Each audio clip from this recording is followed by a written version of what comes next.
everyone. Today we're presenting about our semester-long project, which is an open source contribution to a project about machine learning model signature signing through Sigstore. And my name is Ali. My name is Alessandro. And I'm Ranit. Yeah, and we're all computer science students. Uh, so the project that we're contributing to is called Sigstore Model Transparency.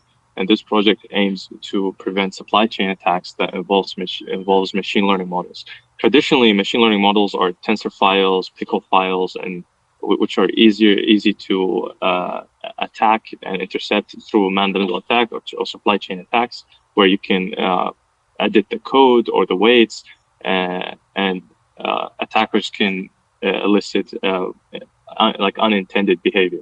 And so the way that this project solves this problem is that you as the model trainer that has access to the model code and weights, you can contact Sigstore, which is a platform that provides this signing process, as they have their own certificate authority. You contact them to get your certificate, then use the certificate to sign your weights and your code. And then this is kept in their Sigstore transparency log, which also enables a way of verifying without needing the private and public key.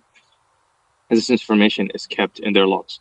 And then you deploy the signed model, and users are able to verify that they got the correct model, as everything from code to weights is hashed and included in this signed certificate. And exactly, so they use hash functions, and they hash the code and the weights. And what we identified, our contribution, is that as of now, the code, the project, even though it intended to sign model cards, it did not get to do it.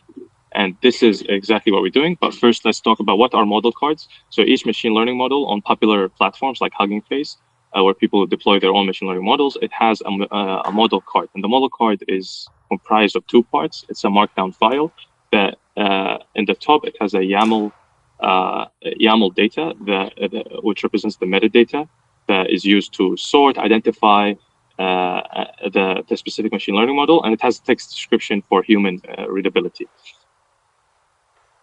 So the way we would do this is that the user is going to provide their model weights and the code and the README file, which is the model card. And we will parse and check that the user provided the correct YAML metadata block, and we would construct the manifest, which is a combination of the hashes of the code, model card, and the weights. And we would put that into one payload. The payload is signed and included in Sigstore and as a signed signature, keyless or with a private key. And then you can verify the signature for the integrity and the model card. And we made sure that this feature that we added is optional, so the old code is still functional. And for now, the model card is an optional feature. Okay, so now we can talk about how we implement what Ali was describing in real code. So we created a dedicated model card.py module that can basically scrape the YAML insertion in the markdown file to put it in the metadata. We made it a little bit fancy, not too much, but the idea is that we enforced a maximum size that the file can have. This is 100 kilobyte and is for security reasons. We also added secure validation to ensure that the input is actually a valid YAML and not something malicious. We took this YAML, we used a scraper and a regex-based parsing to isolate this YAML, and we put in a data structure that is defined as a model card predicate. And this serialize the parsed data into a format that is actually compatible with the pre-existing in toto specification that the open source project was already using. So in the next slide, we can see how we actually take this payload and we modify it to put it as a model card argument, and we inject it into the pre-existing predicate.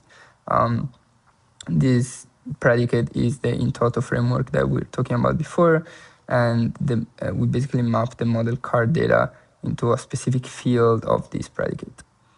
We also have two more features. So we have URI namespaces. Basically, we assign a unique predicate type URI to strictly identify the data type in the public log. So we improve observability when deployed. We also implement a CLI. This aims to make it easy for developers to just add a couple of flags after the command, the encryption command, to add the model card to the model. Next slide. Yes.